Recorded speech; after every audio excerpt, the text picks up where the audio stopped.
नमस्कार, मी अक्षय पुन्हा एकदा तुम्हा सर्वांचं एडीएन बातमीपत्रात मनपूर्वक स्वागत करतोय। आज दिवसभरात घडलेल्या संपूर्ण घटनांचा आढावा आपल्याला घ्यायचाच आहे, परंतु त्या अगोदर नजर टाकूया आज दिवसभरात घडलेल्या काही महत्त्वाच्या आणि ठळक घडामोडींवरती। प्रधानमंत्री धनधान्य कृषी योजना शेतकरी बांधवांच्या आर्थिक उन्नतीसाठी राबवावी, चिन्मय गोतमारे यांचं प्रतिपादन। तर घरात भाडेकरू राहून चोरी करणाऱ्या सराईत बंटी बबली यांना वाळूज पोलीस स्टेशनकडून अटक, चोरीचा मुद्देमाल हस्तगत।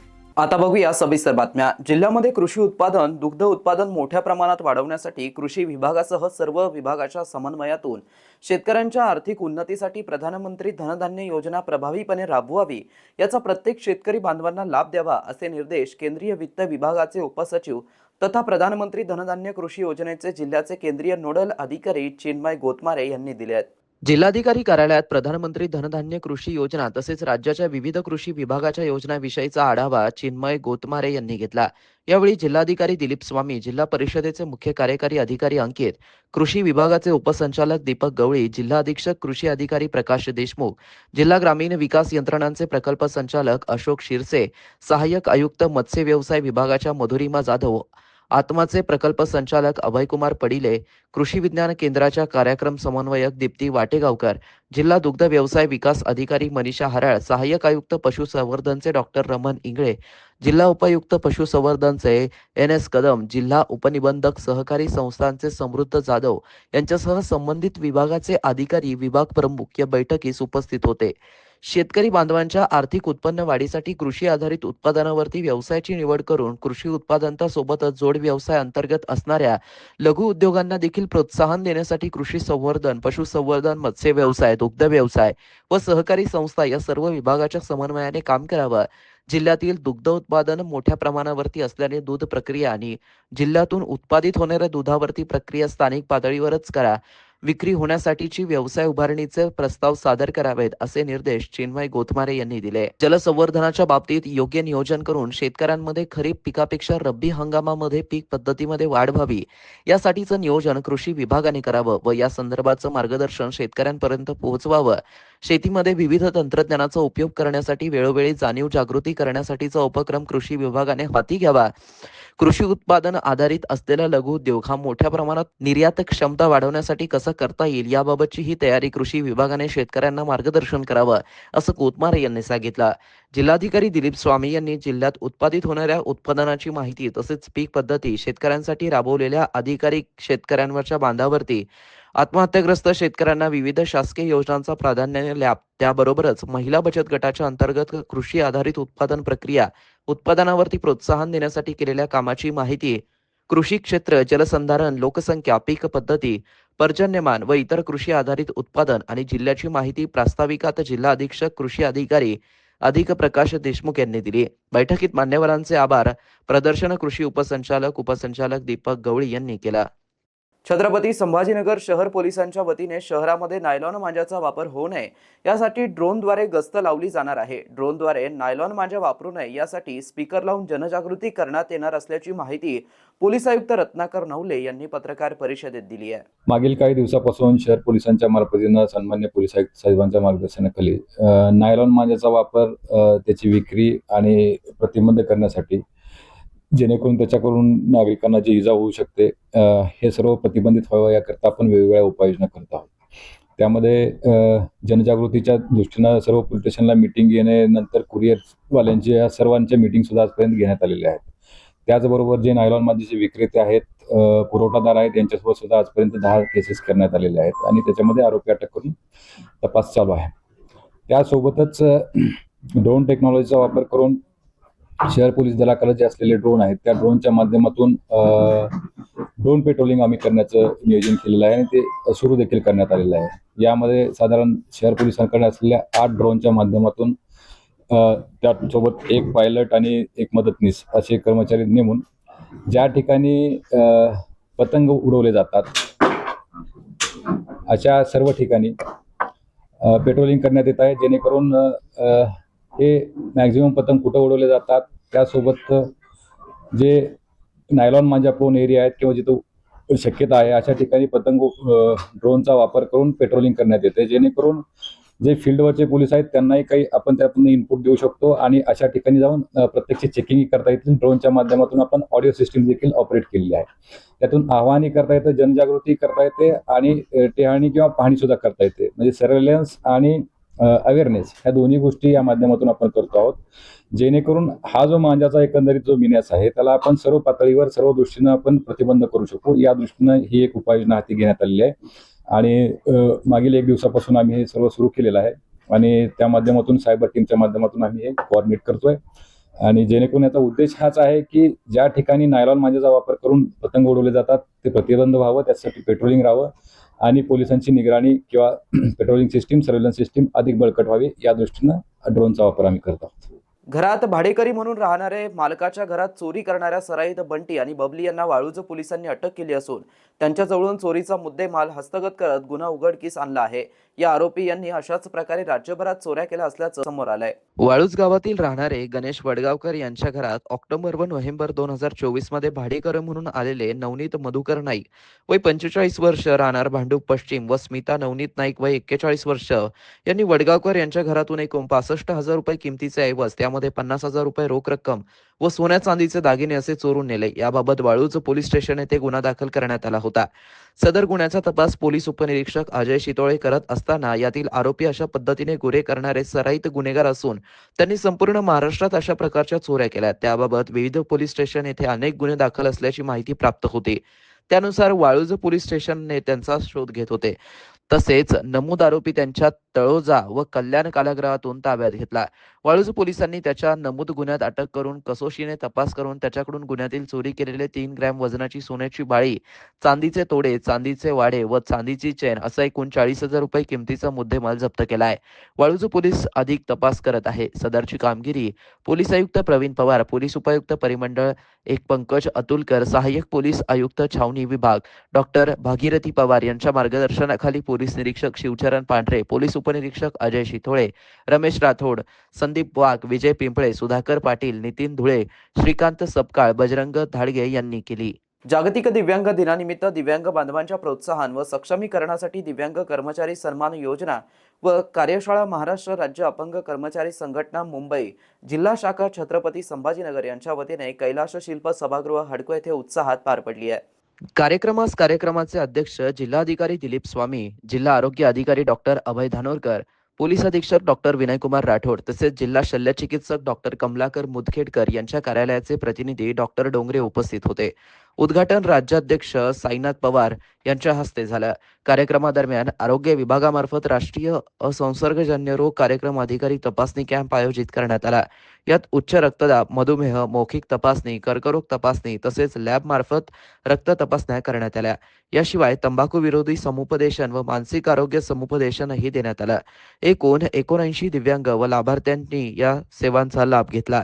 तसेच प्रधानमंत्री जन आरोग्य योजना व महात्मा ज्योतिराव फुले जन आरोग्य योजना अंतर्गत शिबिर घेऊन 57 लाभार्थ्यांची आयुष्यमान ई कार्ड तयार करण्यात आली. दिव्यांगांना विविध शासकीय योजना, प्रवास सवलती, आरोग्य सुरक्षा आणि अन्य सुविधांचा लाभ मिळण्यासाठी दिव्यांगगत प्रमाणपत्र आणि ओळखपत्र अत्यावश्यक असल्याची माहिती कार्यक्रमात देण्यात आली व दिव्यांग कर्मचारी यांचा सन्मान करण्यात आला. जिल्हा आरोग्य अधिकारी डॉक्टर अभय धानोरकर यांनी आरोग्य संवर्धन योजनांचा योग्य लाभ घेणे तसेच स्वतःमधील सुप्त गुण ओळखून त्यांचा विकास करण्याबाबत मार्गदर्शन केलं. जिल्हा रुग्णालय व निवडक शासकीय दवाखाने अशा ठिकाणी या सेवा उपलब्ध आहेत. जवळच्या आशा सेविका, आरोग्य सेविका, अंगणवाडी सेविका किंवा 104 हेल्पलाईनवरती मदत मिळणार आहे. कार्यक्रमास दिव्यांग संघटनेचे पदाधिकारी, जिल्हा रुग्णालयातील अधिकारी, कर्मचारी व नागरिक मोठ्या संख्येने उपस्थित होते. सार्वजनिक आरोग्य विभाग, महाराष्ट्र शासन दिव्यांग नागरिकांसाठी सर्व सेवा पारदर्शक, सुलभ व परिणामकारक पद्धतीने उपलब्ध करून देण्यास कटिबद्ध आहे. शहरवासियांना एक सुवर्ण संधी. तुम्ही एखादा व्यवसाय करताय का? मग एडियन वरती जाहिरात करा आणि मिळवा व्यवसायात मोठा फायदा. तर वाट कसली बघत आहात? आताच खाली दिसत असलेल्या नंबरवरती संपर्क साधा. आपल्याला अजूनही काही बातम्यांचा आढावा घ्यायचा आहे, परंतु इथे वेळ झाली आहे एका छोट्याशा ब्रेकची. कुठे जाऊ नका, पाहत रहा एडीएन न्यूज.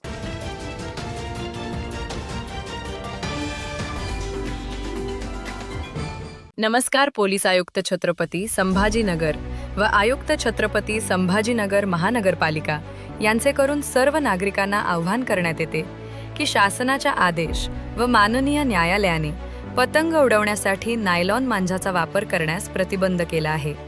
जो कोणी नायलॉन मांजाचा वापर करील, तसेच खरेदी व विक्री करेल, स्वतःजवळ बाळगेल, वाहतूक करेल, अशा संबंधितांवर कडक कायदेशीर कारवाई करण्यात येईल. कोणीही नागरिक नमूद सूचनांचे उल्लंघन करताना आढळून आल्यास पोलीस मदत क्रमांक 112, पोलीस नियंत्रण कक्ष क्रमांक 024 0224 0500 अथवा स्थानिक पोलीस स्टेशन येथे संपर्क साधावा. लहान मुले हे पतंग उडताना नायलॉन मांजाचा वापर करणार नाही याकडे पालकांनी लक्ष द्यावे. धन्यवाद.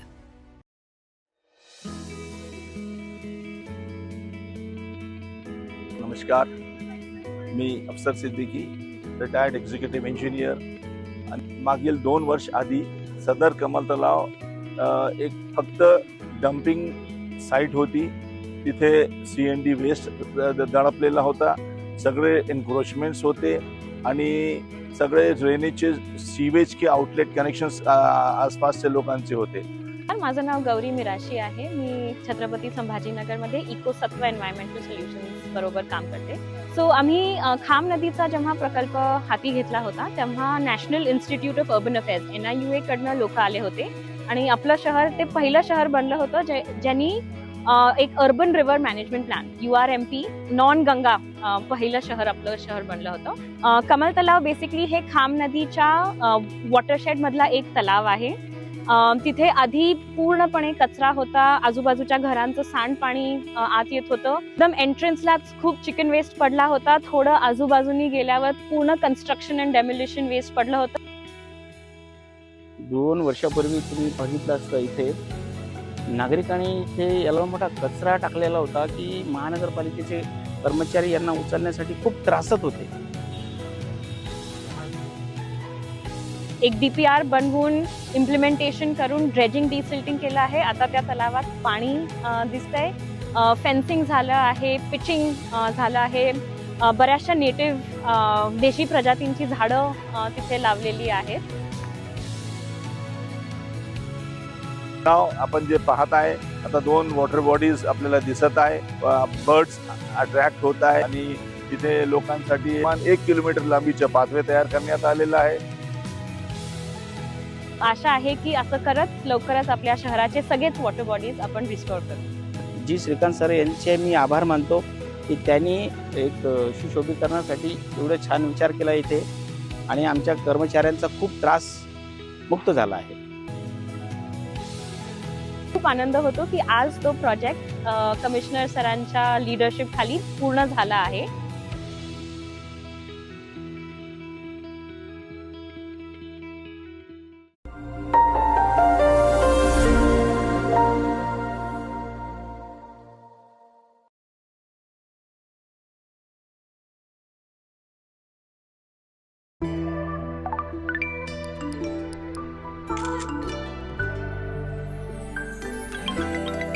एअरपोर्ट पोहोचलात? हो अंजली, एअरपोर्टवर माझी बॅग चोरीला गेली. बोर्डिंग पास, क्रेडिट कार्ड, पैसे सगळं काही गेलं. ओ नो, आता? आता तू लवकर $2000 ट्रान्सफर कर. मी दुसरे तिकीट काढून इंडिया येईन तर परत करून टाकीन. पण बेबी, इतक्या पैशात तर मी फ्लाईट पकडून तुझ्याकडे कॅनडाला जाऊ शकते. बेब, स्टॉप किडिंग. मी इथे अडकलोय. हो, पण मी नाही अडकणार.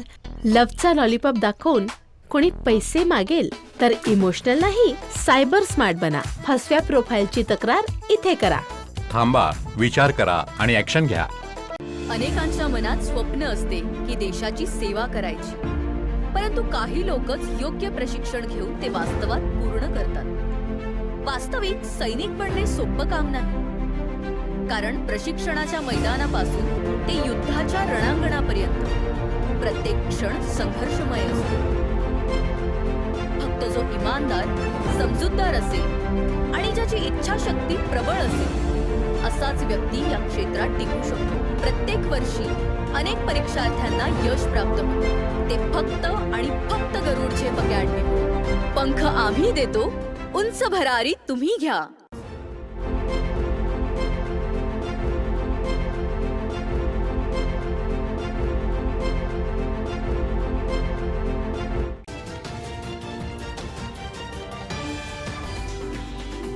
ब्रेकनंतर पुन्हा एकदा स्वागत. आपण बघत आहात एडियन बातमीपत्र.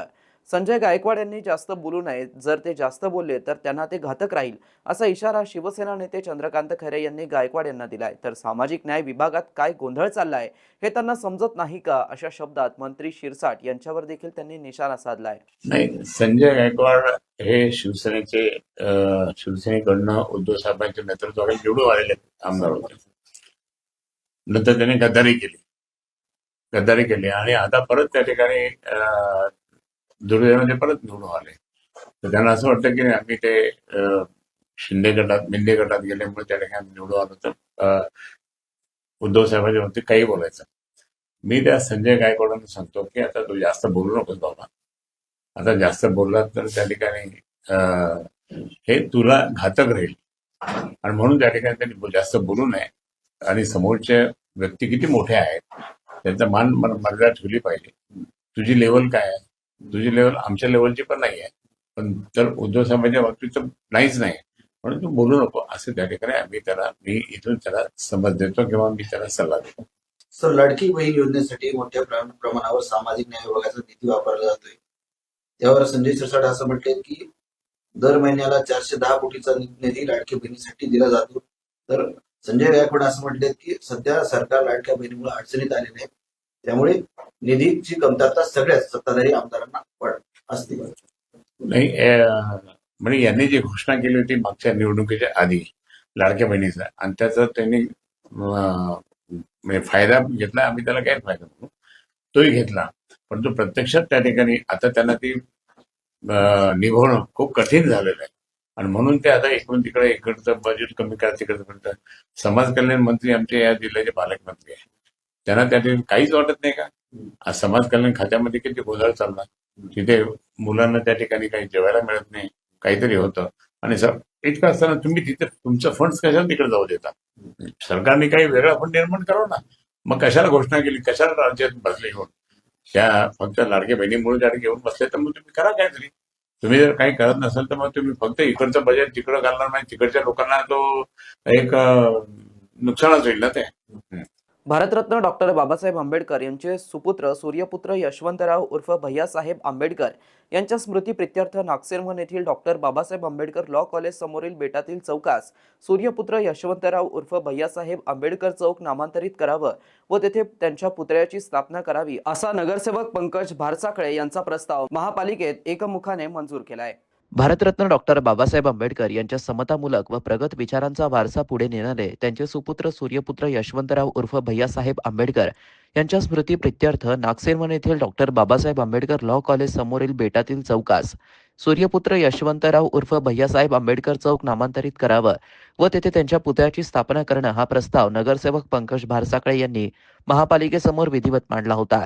सदर प्रस्ताव महानगरपालिकेत एकमुखाने मंजूर करण्यात आला. भैयासाहेबांच्या जयंतीनिमित्त या नामांतरित चौकात उपस्थित राहून अभिवादन करण्याची संधी मिळाल्याबद्दल पंकज भारसाखळे यांनी मनपूर्वक समाधान आणि कर्तृत्व गौरव व्यक्त केला. त्यांनी नमूद केलं की सामाजिक परिवर्तनाच्या विचारांचे संवर्धन करण्याच्या उद्देशाने केलेले ही पुढाकार ऐतिहासिक असून त्यात योगदान देण्याचं भाग्य लाभलं ही अभिमानाची बाब आहे. तसेच भैयासाहेबांच्या प्रेरणेने समाजहिताच्या कार्यात सातत्य ठेवण्याचा संकल्प त्यांनी या प्रसंगी पुन्हा एकदा दृढ केला. कार्यक्रमास रिपब्लिकन सेनेचे प्राचार्य सुनील वाकेकर, डॉक्टर सुशील सूर्यवंशी, सचिन निकम, सुरेश चव्हाण, काकासाहेब गायकवाड, मिलिंद मोकळे तसेच आंबेडकरी विचारधारेच्या विविध संघटनांचे पदाधिकारी उपस्थित होते. आणि त्यांच्या सर्व जे रिपब्लिकन सेनेचे सर्व पदाधिकारी ह्या विषयासाठी पुढाकार घेत आहेत, त्यासाठी फार चांगलं कार्य ते करत आहेत की नेहमीच त्यांच्या पाठीशी आहे. बजेटची जी काही अडचण आतापर्यंत होती ती बजेटमध्ये जरी अडचण असेल तर आपण लोकसहभागातून का न होऊ या ठिकाणी आपण पुन्हा या ठिकाणी उभारू आणि येणारा जयंती आहे त्या जयंतीनिमित्त आपण सर्वजण पुतळ्याला अभिवादन करू असं या ठिकाणी मी आपल्याला सांगू इच्छितो. भैयासाहेबांचं कार्य फार मोठं आहे. आपली बौद्ध महासभेची जेव्हा ह्या ठिकाणी परिषद होती त्यावेळेस नगरसेवक असताना मीराताई आंबेडकरांचं आशीर्वाद घेण्याचं आम्हाला भाग्य लागलं. त्यावेळेस मीराताईंनी त्यांचं मनातलं बोलून दाखवलं की माझी इच्छा आहे की माझ्या पतीची पुण्या देशामध्ये कुठं पुतळा नाही आहे, तर एक चांगला पुतळा जर इथं उभारला गेला तर मला आनंद होईल. त्यांच्याच मागणी आणि त्यांच्या विचाराचा आदेश म्हणून आम्ही महानगरपालिकेमध्ये हा ठराव मांडला की भैयासाहेबांचा इथे एक चांगला पुतळा बसवावा आणि ते ठराव मंजूर करून घेण्यात आला. खरं म्हणजे भैयासाहेबांचा पुतळा शहरामध्ये कुठेही उभारता आला असता, पण ह्याच चौकाला याच्यासाठी आपण भैयासाहेबांचा पुतळा उभारण्याचा ठराव घेतला. कारण की भैयासाहेब आपलं जे मिलिंद परिसर आहे किंवा PS सोसायटी त्याचे देखील ते विश्वस्त राहिलेले आहेत. त्याच त्यांचं ह्या जे परिसर आहे ह्या ठिकाणी बाबासाहेबांचं देखील स्पर्श झालेला आहे. तसंच भैयासाहेबांचा देखील ह्या परिसरात स्पर्श झालेला आहे. आपलं विद्यापीठ या ठिकाणी आहे, त्याचबरोबर लेणा देखील या ठिकाणी, म्हणून ह्या रस्त्याला आणि ह्या भागाला एक महत्त्व आहे. म्हणून ह्या चौकाला आम्ही सर्वमध्ये भैयासाहेबांचं चौक म्हणून आम्ही नाव देऊ शकतो याचा मला खरंच आनंद होत आहे. जे काही सहभाग आम्हाला लावेल नेहमीच नगरसेवक म्हणून माजी नगरसेवक म्हणून मी सचिन आणि त्यांच्या सर्व मित्रांनी असं या ठिकाणी गवई देतो. वापस एकदा भैयासाहेबांना या ठिकाणी अभिवादन करतो आणि सांगतो जय हिंद, जय महाराष्ट्र, जय Bhim. Chamber of Marathwada industries and agriculture यांच्या वतीने औद्योगिक सुरक्षा व आरोग्य संचालनालय आणि उडान या संस्थेच्या सहकार्याने आरोग्य व औद्योगिक सुरक्षा विषयक विशेष जागरूकता सत्राचं बुधवारी 10 डिसेंबर रोजी मराठवाडा ऑटो क्लस्टर वाळूज येथे आयोजित करण्यात आलं होतं. उद्योग क्षेत्रात सुरक्षित, आरोग्यदायी तसेच कायदेशीर अनुरूप कार्यसंस्कृती बळकट करण्याच्या उद्देशाने हा उपक्रम राबवण्यात आला. सत्राच्या प्रमुख भागामध्ये औद्योगिक सुरक्षा व आरोग्य संचालनालयाचे मुख्य संचालक प्रमोद विष्णू सुरसे यांनी व्यावसायिक सुरक्षा, आरोग्य आणि कार्यस्थिती संहिता 2020 मधील तरतुदीनुसार सविस्तर मार्गदर्शन केलं. सुधारित OSH कोड उद्योगांसाठी आधारित संचरित प्रतिबंधात्मक आणि डेटा व्यवस्थापक आधारित सुरक्षा चौकट निर्माण करणं त्यांचं त्यांनी स्पष्ट विश्लेषण केलं. कार्यस्थळावरील स्वच्छता, वायुजीवन, पिण्याचे पाणी, प्रकाश व्यवस्था, प्राथमिक उपचार सुविधा, कॅन्टीन, रेस्टरूम आणि क्रेच यासारख्या मूलभूत सोयी पुरवणं हे नियोक्त्यांचं कायदेशीर कर्तव्य असल्याचं नमूद केलं.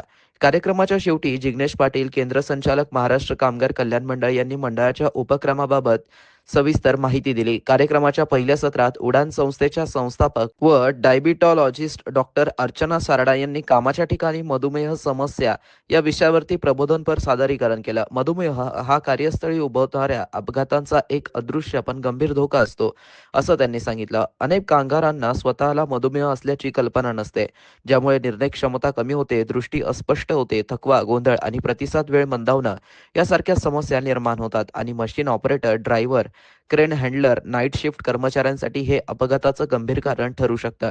त्यांनी नमूद केलं की दर 6 सेकंदाला देशात मधुमेहामुळे एक मृत्यू होतो आणि दर 15 सेकंदाला एखाद्या व्यक्तीचा हात किंवा पाय कापण्याची वेळ येते. ही परिस्थिती किती धोकादायक आहे याचं भेदक उदाहरण आहे. मधुमेह जागरूकता महिना नोव्हेंबर-डिसेंबरच्या निमित्ताने या सत्राचं आयोजन करण्यात आलं होतं. कार्यक्रमाचं उद्घाटन CMIचे अध्यक्ष उत्सव मच्छर, मानद सचिव मिहीर सोंदलगेकर यांनी केलं. त्यांनी उद्योग सुरक्षा, कायदे आणि आरोग्य याचं महत्त्व सांगितलं.